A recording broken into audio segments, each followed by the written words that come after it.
오늘 추수감사 주일입니다.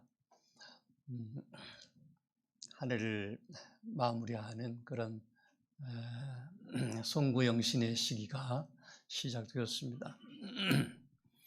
우리 의겸이가 오늘 머리를 깎은 것 같아요. 그죠? 머리 깎고 모자 쓰고 서니까 해병대원이 앞에 서서 훈련시키는 것처럼 아주 그런 분위기가 있습니다. 우리 선도가 군대 간 게 엊그제 같은데 지난 수요일 날 제대를 했고 이제 또 내일 이겸이가 공군으로 입대합니다. 그래서 한 사람이 가고 또 한 사람이 오고 그렇습니다. 한 해가 가고 또 새로운 한 해가 오는 그런 계절이 시작이 되었습니다. 추수감사주일로 그런 절기를 이제 맞이하게 됩니다. 오늘 신명기 말씀을 택했습니다. 모세가 가나안을 점령하기 직전에 광야에서 태어난 출애굽 2세대들을 향해서 당부하는 그런 고별 설교의 형태로 쓰여진 것이 신명기입니다.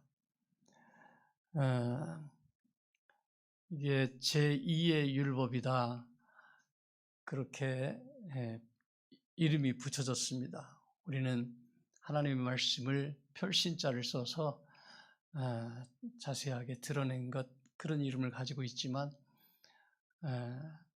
그 헬라어에서도 라틴어에서도 또 영어에서도 두트로나미 하면 이게 복사한 것입니다. 제2의 율법서로 그렇게 다시 풀어놓은 책을 신명기라고 그렇게 부릅니다. 이제 크게 세 편의 설교가 이 안에 담겨져 있는데 첫 번째 설교는 기억입니다. 과거에 그 출애굽 이후에 지금까지 행적 가운데에서 어떻게 우리가 그 어려움을 지나왔는지 그 가운데서 하나님이 은혜를 베풀어 주셨는지 그런 기억의 말씀이고, 두 번째가 4장부터 26장 오늘이 그 마지막 부분이죠. 이 긴 부분은 가정에 또 사회에 이스라엘 백성들에게 주시는 그런 규례의 말씀입니다. 꼭 지켜야 한다 하는 그런 규례의 말씀입니다. 그 다음에 마지막 부분은 미래의 전망에 관한 그런 설교가 담겨져 있습니다. 그래서 신명기를 5편으로 구별하기도 하고 또 3편으로 분류하기도 하는데, 이런 3편의 설교를 보면 기억과 미래의 전망 가운데 오늘날 여러분이 지켜야 할 그런 규례가 무엇이냐 이걸 길게 설명해 주는데, 26장은 그 마지막 결론 부분입니다. 그리고 26장 다 읽지 못하고 우리가 5절에서 11절까지 읽었는데 1절부터 11절까지의 말씀이 한 묶음입니다. 한 해를 마감할 때에 하나님의 백성들이 해야 할 것이 뭐냐, 그 한 해 동안 얻은 소산, 그 열매를 가지고 감사의 예배를 드려라 하는 그런 내용입니다. 그리고 주변 사람들과 함께 레위인이든 또는 손님으로 와 있는 객이든 함께 즐거워하라 하는 그런 말씀이 마지막 부분에 담겨져 있습니다.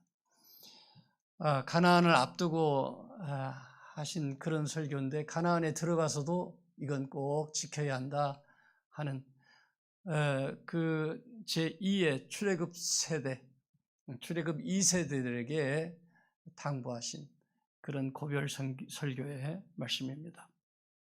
10절에 보면 모세가 소산의 만물을 가지고, 만물 첫 번째 것이죠, 성소로 나아가서 하나님께 택하신 그 장소로 나아가서 여호와 앞에 경배할 것을 명령하고 있습니다.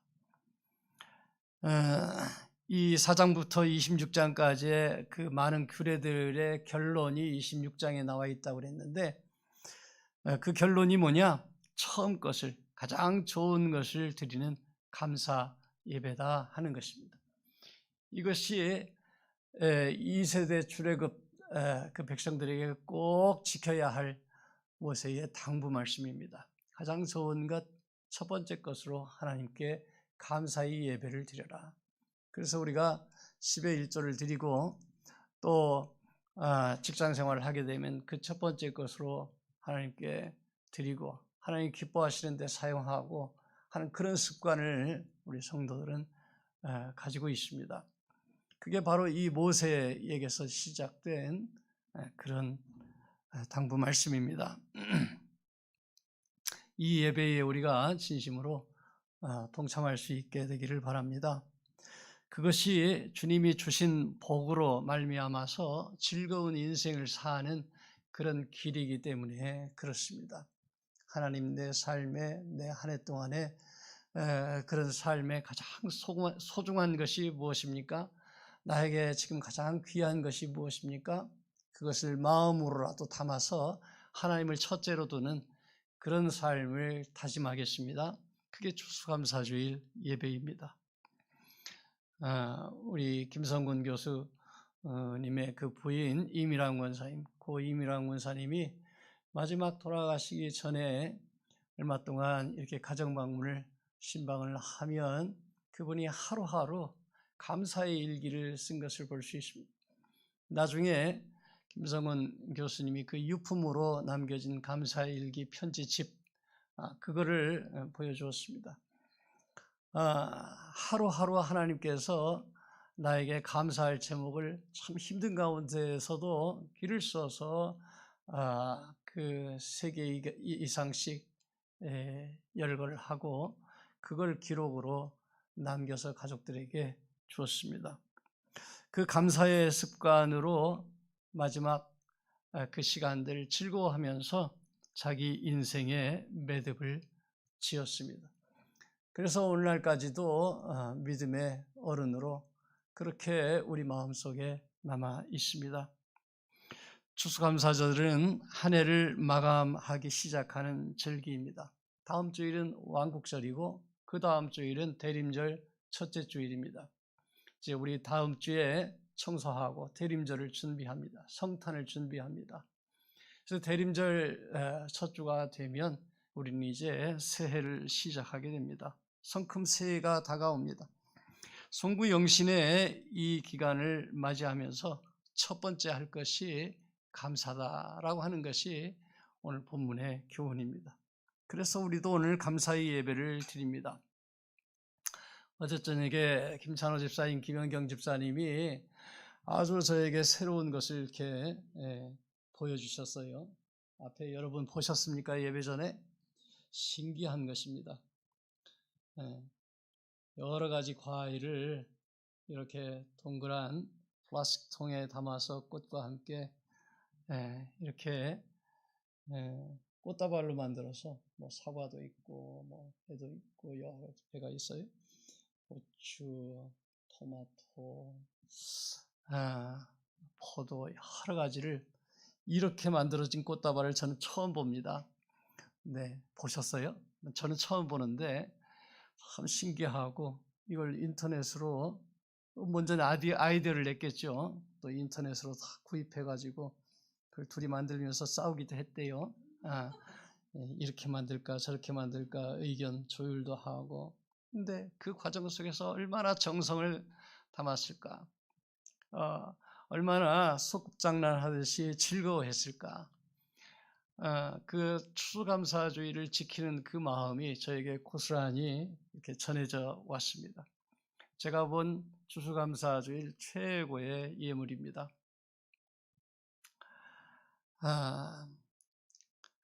그 심정이 어땠을까 제가 가늠을 하면서 그 예물을 만들었을 집사님 부부 가정에 하나님께서 한량없는 축복 주시기를 기도하는 그런 마음을 또 갖게 되었습니다. 우리 인생의 가장 중요한 습관은 감사하는 일입니다. 어떤 상황 가운데에서도 하나님을 생각하며 하나님이 주신 복을 기억하고 하나님 앞에 내 가장 귀하고 소중한 그런 마음을 모아서 드리는 그런 감사하는 일이 우리 중요한 소중한 습관일 것입니다. 그 감사가 근본적으로는 하나님이 계시다라고 하는 것을 믿을 때 가능합니다. 근본적인 감사가 그렇습니다. 우리가 일상생활 속에서도 감사하고 고마워하는 마음들 가질 수 있지요. 우리가 늘 그런 표현들을 하고 삽니다. 그런데 그런 표현들이라고 하는 것이 사람 사이에서 얼마나 때로는 쉽게 잊혀지는 것인가? 그렇잖아요. 아침에 감사했던 그 감사의 제목이었던 우리 아이들이 오후가 지나가면 얼마나 지긋지긋한 그런 상대가 돼요. 가정 안에서뿐만 아니라 일터에서도 그 마음이 수시로 변하는 게 우리들의 모습입니다. 그러므로 근본적인 감사는 하나님 앞에서 이루어지는 것입니다. 어떤 상황 가운데에서도 하박국처럼 우리에게 아무 남은 것이 없다고 할지라도 그래도 감사할 수 있는 것은 하나님이 나와 함께 계심, 하나님이 나의 주인 되심, 그게 감사의 제목이다라고 하는 것을 그런 믿음을 우리가 가질 때 우리가 감사의 마음을 놓치지 않을 수가 있습니다. 지난주 수술을 앞둔 그리고 수술을 마친 강미정 집사님 우리가 2번 가서 신방을 했습니다. 근데 수술을 끝내고 문자를 보내왔는데 수술 잘 끝났습니다. 모든 것이 하나님의 은혜입니다.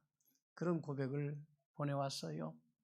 강미정 집사님을 생각하면 마음이 미어집니다. 제가 그 어렸을 때 모습을 잘 알기 때문에 10년 넘게 가정에서 그냥 앉아서 지냈습니다.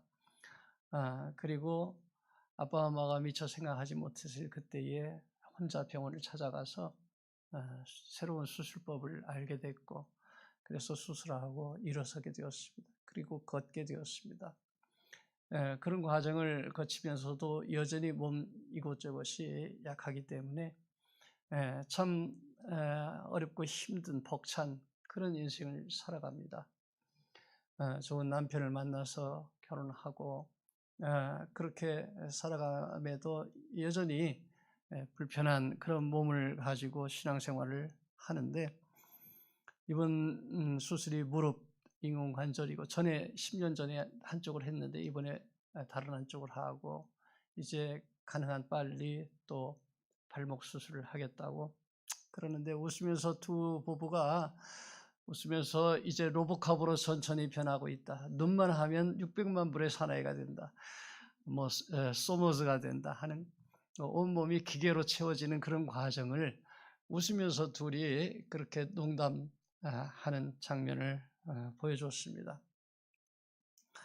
그러면서도 모든 것이 하나님의 은혜입니다. 이렇게 고백하는 것을 보면서 그렇습니다.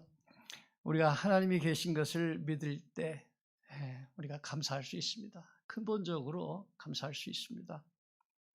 제가 새벽기도방에 그 문자를 올려드리면서 새벽기도 시간에 같이 위해서 기도해 주신 것이 중보해 주신 것이 너무 감사합니다 하는 그런 마음을 나눴습니다. 우리가 함께 이렇게 중보할 수 있는 그런 공동체의 성원이라고 하는 것이 너무나도 소중하고 귀합니다. 제가 여기서 감사를 해야 합니다. 아무리 말해봐야 그 말이 마음에 닿겠습니까? 하나님이 계시다고 하는 사실이 믿어지고 그리고 하나님께 나아가는 자에게 저절로 감사가 찾아오는 법입니다. 제가 얘기한다고 해서 설득한다고 해서 되는 것이 아니고 하나님이 선물로 우리에게 믿음을 주실 때 감사의 마음을 주실 때 그때에 우리가 하나님이 나와 함께 계시고 하나님이 내 감사의 이유가 된다고 하는 것이 저절로 깨달아지고 그 감사의 고백을 할 수 있는 법이지요. 그러니 믿음은 하나님이 주시는 선물입니다. 은혜입니다. 모세는 지금 이스라엘 백성들과 함께 지난 세월을 회고하면서 그 믿음과 감사의 제목을 열거하고 있습니다.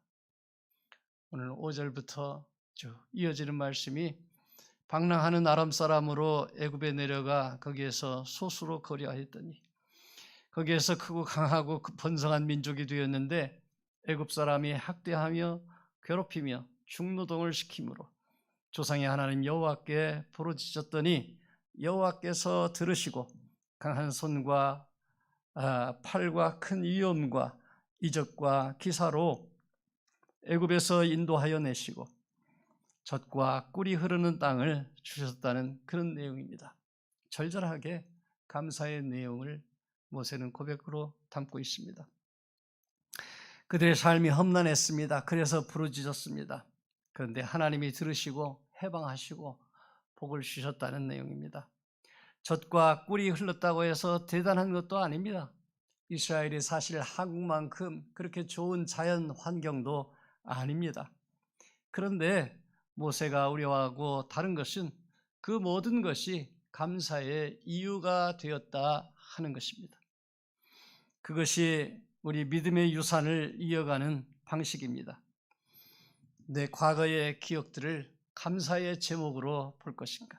아니면 원망의 제목으로 볼 것인가?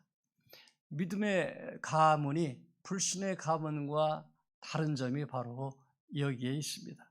여기에서 갈리는 것입니다.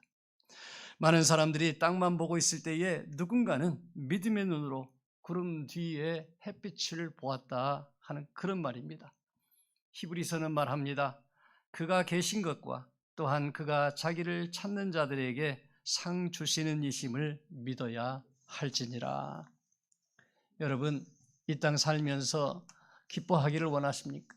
즐거워하기를 원하십니까? 그러면 감사를 선택하십시오. 감사의 습관을 가진 사람은 즐거운 삶을 살 수 있습니다. 지난주 지방 목회자 모임 때 어떤 목사님이 가정에서 아이 셋과 부부가 치킨 한 마리를 시켜 먹는데 그게 그렇게 기쁠 수 없다 그런 말을 합니다. 작은 교회, 몇 년 전에 개척한 그런 교회 목사님이십니다. 세상 그 시간이 즐겁다는 것입니다. 정말 산에 진미를 차려놓고 그것도 그냥 이제 습관이 되고 또 신물이 나서 손이 가지 않는, 입에 가지 않는 그런 가정들도 있습니다. 그런 재벌의 가정들도 있습니다. 너무 먹을 게 풍성해서 소중한 것을 잃어버린 그런 가정도 있습니다. 그런데 치킨 한 마리를 시켜놓고 5명이 먹으면 다 큰 아이들이 부족할 수 있죠. 그런데 그걸 가지고 먹으면서 깔깔대면서 그렇게 즐거운 시간을 갖는다는 것입니다. 이것이 감사의 습관입니다. 기쁨의 원천입니다. 여러분, 부하고 가난한 것이 문제가 아닙니다. 우리가 습관적으로 그것을 어떻게 대하는가에 차이가 있습니다. 본문 말미에 모세는 다시 이렇게 당부합니다. 내 하나님 여호와께서 너와 네 집에 주신 모든 복으로 말미암아 너는 레위인과 너희 가운데에 거류하는 객과 함께 즐거워할지니라. 여기 11절에 복이라는 말이 나오는데 히브리어 토브입니다. 이 토브라는 말, 물질적인 풍요를 말하는 것이 아닙니다. 그것보다는 우리에게 기쁨을 주는 모든 것이 바로 토브입니다. 그래서 가장 선한 것, 아름다운 것, 순결한 것, 우리에게 기쁨을 주는 모든 것, 그것이 바로 토브입니다. 복입니다. 세상은 내 것을 움켜쥐고 나를 위해서 모을 때에 장차 그것이 기쁨의 그 열매를 가져올 것이다, 그렇게 가르칩니다. 그러나 천만의 말씀입니다. 불꽃교회 장로님은 그 선한 즐거움을 누리며 살아갑니다. 그래서 그것이 기쁨의 원천임을 깨닫고 있습니다. 나아가서 어떻게든 자신뿐만 아니라 사람들로 하여금, 교우들로 하여금 기부를 하게 합니다. 그것들을 모읍니다. 모아가지고 그걸 교회에 모아뒀다가 또 필요한 사람들에게 나눕니다. 농촌이든 세계이든 그것을 나누는 기쁨으로 살아갑니다. 그런 모습을 보면서 교인들이 도전을 받지요. 우리 교회에도 그런 비밀에 접근하는 삶을 이미 살고 있고, 또 안타까운 가운데에서도 형편이 안 되어서 노심초사 그렇게 살기 원하는 분들, 그런 분들이 여러분 제 눈에 보입니다. 그 마음을 하나님께서 아실 것입니다. 하나님께서 내게 있는 그것으로 즐거워하고 그리고 하나님이 나와 함께 계심으로 말미암아 그것들을 나누어서 필요한 사람들과 함께 즐거워하는 그 기쁨을 누리면서 살기 원하는 것입니다. 본문에서 모세는 주님 주신 복으로 말미암아 얻게 된 그 즐거움, 이제 레위인이든 객이든 내 이웃들, 그 모든 이웃을 향해서 세계를 향해서 넓혀가라고 당부합니다. 그렇게 베푸신 모든 것이 은혜이고 감사의 제목이라고 한다면 이제는 내 소산의 만물뿐만 아니라 내 소유든 내 가지고 있는 시간이든 그 모든 것을 들여서 나뿐만 아니라 나와 함께 내게 붙여주신 모든 이웃을 보살피고 기쁘게 하는 삶이 곧 나에게도 참으로 충만한 즐거움이 되는 것이라고 할 것입니다. 군대에 가면 삶이 더 단순해집니다. 우리 의겸이가 이제 군대에 가게 됩니다. 삶이 단순해지면서 세상에서 배운 예수 그리스도의 그 가르침이 아주 단순하게 드러나는 삶을 살게 될 것입니다. 다 함께 힘든 훈련소 시절에 또 여전히 군대 생활 계속 이어지는 자대 배치 이후의 생활 속에서 아주 단순하게 예수님의 그 즐거움을 내가 누리고 또 옆에 있는 동료들하고 나눌 때에 세상에서 다시 없는 그런 아름다운 추억이 나와 내 동료들에게 있게 될 것이다 라고 하는 것을 실제 경험하게 될 것입니다. 이제 의겸이 형제, 선도 형제는 이제 새로운 사회생활이 시작되면서 이런저런 고민이 막 시작될 것이에요. 의겸이 형제는 세상 단순한 삶을 앞에 두고 있습니다.